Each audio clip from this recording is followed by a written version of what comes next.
శంకు బండేసినప్పుడు షారానా కట్టినాక పారానా ఖతర్నాకున్నది పో కారోళ్ళ కథ. మొదలు అగ్వ కాంట్రాక్ట్ ఇచ్చినట్టు కాయిదాలు చూపించుడు అటెంక వేయించుడు. ప్రపంచ ఇంజనీరింగ్ అద్భుతమని మా గొప్ప కట్టిన కాళేశ్వరము అప్పట్లో 80,000 కోట్లతో నడిపిస్తామని కట్టే వరకు 1,20,000 కోట్లు అయ్యింది.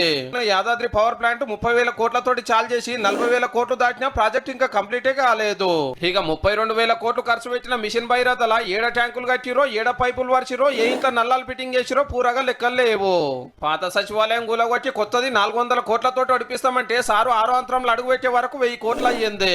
వరంగల్ జైలు వడగొట్టి 1 నెంబర్ దవాఖానా కడతామంటే 1100 కోట్ల ఖర్చు 1700 కోట్ల అయినా పనులు అయితే ఒడవలేదు. 400 కోట్ల పోలీస్ టవర్ 600 కోట్లు అయితే 80 కోట్ల అమర్ల స్మారకము 177 కోట్లు అయ్యింది. 7 ఏళ్ల కిందట 125 అడుగుల అంబేద్కర్ విగ్రహానికి శంకు పండేసి ఓట్ల ముంగట ఆత్రమాత్రం పనులు ఒడిపిస్తే 165 కోట్లకు చేరింది. అంటే పనులు శంకు బండేసినప్పుడు షారానా కట్టినాక పారానా ఖతర్నాకున్నది పో కారు.